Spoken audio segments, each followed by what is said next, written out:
Mercedes is the master of luxury automobiles, and the 2021 Mercedes-Benz E-Class is one of the brand's premier offerings. A mid-size sedan to end all mid-size sedans, it's designed to be as comfortable and capable as possible, perched on a higher branch than Audi's A6 or BMW's 5 Series. It's also the oldest of that Germanic trio, with production stretching all the way back to February 2016. Well past time for a hefty update, then. And that's what this year's model brings. For the most part, the refreshed E-Class is a polished gem. It's very quiet at high or low speeds, it has a slew of luxury features like massage seats and a perfume system, and the lovely inline-six is a smooth operator. But there's also a sense that the people who designed it wanted the driver to have a massive selection of features to keep them feeling full. It's more than a nice car. The end result of that strategy is a true luxury machine, though one that misses the mark a bit by barraging its occupants with technology in a quest for ever more comfort and convenience. The E450 4MATIC sedan I drove felt right on the cutting edge, and a bit rushed as a result.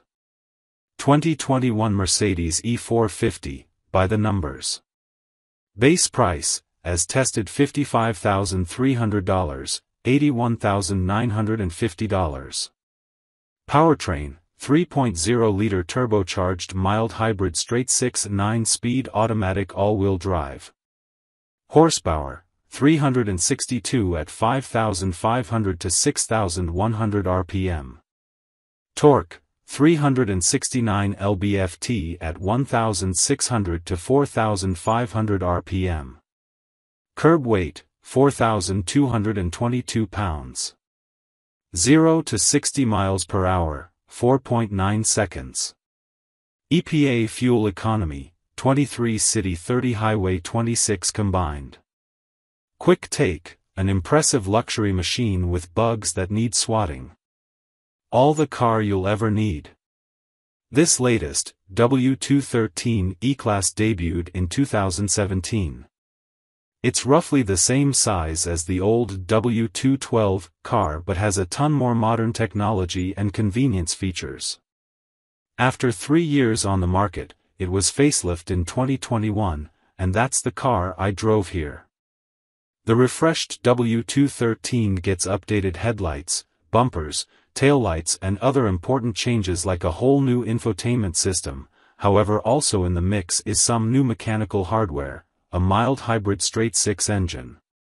This new smooth, powerful motor is a really good reason to get a facelift E450, although it's far from the only good thing about the car.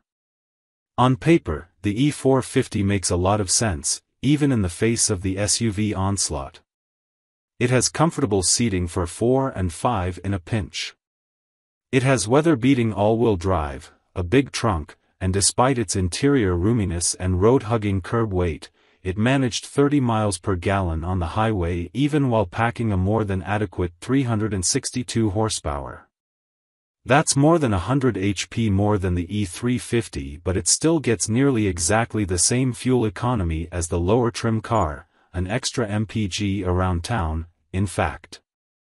So it's spacious, all-weather capable, and easy on your wallet. Well, at least when it comes to the pump. Mercedes builds on this underpinning excellence, more on that later, by giving the E-Class a luxurious interior full of things that kept me busy. Heated and cooled massage seats for the driver and passenger with several settings to satisfy your every whim, a little jar of perfume that sits in the glove box, and extensive ambient lighting to set the mood. There was also a 13-speaker, 590-watt sound system that's good, although admittedly not the best I've heard, especially for the price, and a slew of electronic gizmos that made the interior feel like the latest and greatest in consumer electronics. Let's pump the brakes here, though. Almost everything I've mentioned above is an option. The ventilated massage seats, the fuel-sipping hybrid engine, the perfume, all of it. The only standard feature listed above is the heated seats and ambient lighting. Heck, even my nearly $82,000 test car didn't have a heated steering wheel. Unable to find the button for it on a particularly chilly Boston morning.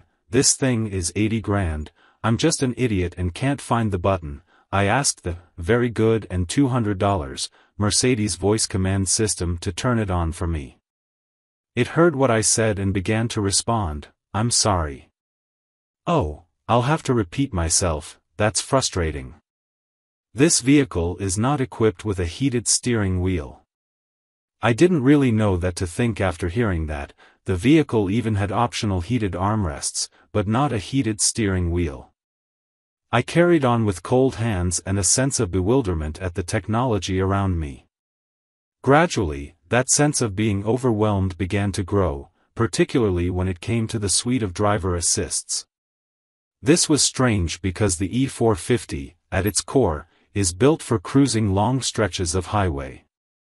This is where some of that underpinning excellence came in. The vehicle's massive 21.1-gallon fuel tank and above-average highway fuel economy enable an EPA-estimated range of nearly 550 miles. Just the same, the 9-speed transmission allowed for very low RPMs at above-average speeds. Combine this with a very comfortable air-sprung chassis, a $1,900 option, and $1,100 worth of optional acoustic insulation, and even a lightly optioned E450 would be an impressive one. Sensory overload. The driver assists were far from impressive and made all of that baked-in goodness easy to ignore, though. First off, the lane-following system is hands-on and really liked to bounce me around inside the lines. In a Mercedes, for more than 80 grand, it should be able to keep you straight. And really, at this point, I shouldn't have to have my hands on it. Cadillac is miles ahead in this respect. I wouldn't even mention that if the rest of the car didn't feel so modern. Changing songs or adjusting volume on the steering wheel requires a swipe instead of an archaic button press, and almost everything can be activated effectively with a stroke of the 12.3-inch touchscreen or a simple voice command. The radar cruise control also has something of an alarming flaw. Some states like Maine post a minimum as well as maximum speed limit on roadside signage. Multiple times, the Mercedes would read the minimum number and automatically adjust the cruise control to that. As a result, the car would suddenly and unexpectedly begin braking, firmly, down to something like 30 to 40 miles per hour in the middle of the interstate. It didn't succeed in reading every posted limit, which somehow made this whole experience a bit more nerve-wracking. This only compounded previous issues I had with the vehicle's other systems. The car's overhead parking assist graphic was very easy to use and illustrated the physical world around the car well, but it frequently saw ghosts, sensing and beeping at objects that weren't there.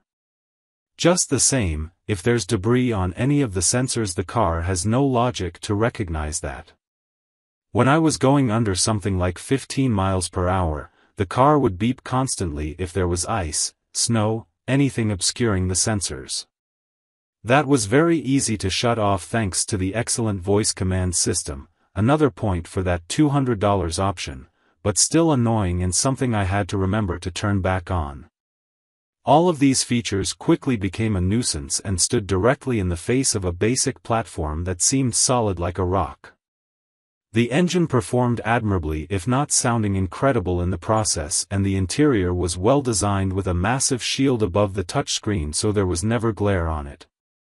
As a commenter pointed out, the transmission would also always start me in second gear in the default comfort mode just so I could roll away a bit more smoothly from a start.